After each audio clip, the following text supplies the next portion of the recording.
प्रदेश भर में नगरीय निकाय चुनाव का दंगल जारी है। चुनाव लड़ने को लेकर कई लोग अपनी अपनी दावेदारी कर रहे हैं। इसी बीच पार्टी ने महापौर प्रत्याशी के नामों का ऐलान कर दिया, जिसके बाद अब पार्टी पार्षद प्रत्याशियों की सूची जारी करने में लगी हुई है। वहीं कुछ पार्षदों के नाम बाहर आने के बाद कुछ पार्षद उम्मीदवारों ने विरोध दर्ज करते हुए सांसद कार्यालय का घेराव किया है।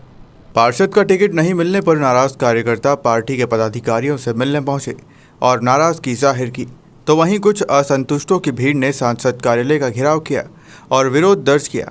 नाराज कार्यकर्ताओं का कहना था कि सालों साल पार्टी का काम करने वाले कार्यकर्ताओं को नजरअंदाज करते हुए पार्टी की गाइडलाइन के विपरीत पार्षद पद की टिकट तय की जा रही है। सांसद ने कहा कि भाजपा का कार्यकर्ता अनुशासन में रहकर अपनी बात कहने का अधिकार रखता है। इस विरोध को देखते हुए ये सवाल भी उठ रहा है कि जो नाम पार्टी की चयन समिति ने तय किए वे बाहर कैसे आ गए।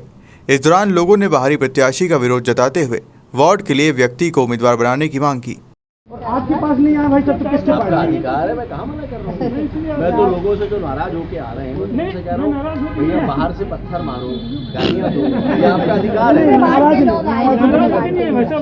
किसी के पास हम लोग बाहरी प्रत्याशी बर्दाश्त नहीं करेंगे। सुभाष वर्ड पिछड़ा वार्ड हुआ है और दिलीप पटेल 30 साल से राजनीति कर रहे हैं। अब उनका हक आया है तो वो मांग रहे हैं और बाहरी प्रत्याशी बाहर से लाएंगे। हमारे जब वार्ड में प्रत्याशी है तो हम बाहरी क्यों करेंगे हैं? इसलिए दिलीप पटेल को ही टिकट दी जाए।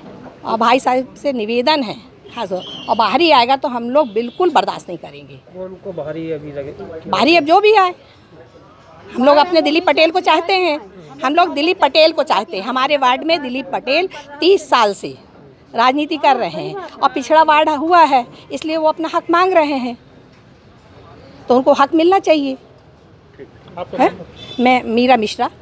देखिए, मैंने पहले से कहा है कि भारतीय जनता पार्टी में एक ही वार्ड में हमारे पास एक ही कद के कई नेता हैं और सब योग्य हैं।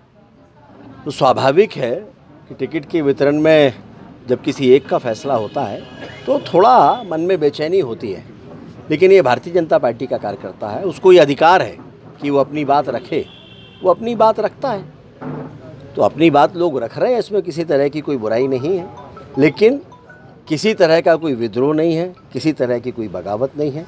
भारतीय जनता पार्टी का कार्यकर्ता हमेशा से अनुशासन के साथ रहा है, अनुशासित होकर अपनी बात करता है और उसको अपनी बात कहने का अधिकार है, पार्टी ये मानती है। वार्ड निवासी को ही टिकट देने की एक जो मांग पार्टी ने, तो इसको किस तरह से आप लेंगे? क्योंकि कांग्रेस ने यही स्वाभाविक है कि एक्चुअली वो होना चाहिए कि ऐसा ही होना चाहिए कि उसी वार्ड के कार्यकर्ता को वहाँ से टिकट मिले, ये होना चाहिए।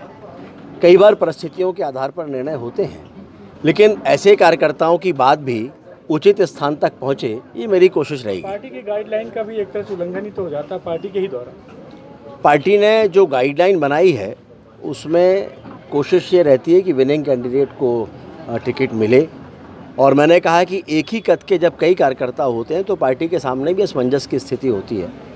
लेकिन जहां ऐसी स्थितियां हैं उनके बारे में पार्टी तक बात पहुंचाने की कोशिश होगी। कल महापौर प्रत्याशियों की भी टिकट की नाराजगी नहीं है। कल आपने देखा होगा कि कल महापौर प्रत्याशी डॉक्टर जामदार जी के साथ में बाकी के सारे लोग भी थे और एक साथ सब पार्टी कार्यालय गए, उसके बाद नर्मदा जी के दर्शन के लिए गए। तो सभी लोग अपने काम पर लगे हुए हैं। प्रत्येक कार्यकर्ता के पास अधिकार है, मैं बार बार कहता हूँ, कि वो टिकट मांग सकता है, लेकिन टिकट का फैसला होने के बाद सब पार्टी के साथ में खड़े होते हैं। समर्थक नहीं है, एक्चुअली समर्थक नहीं कह के ये पार्टी के कार्यकर्ता हैं, ये किसी के समर्थक नहीं हैं।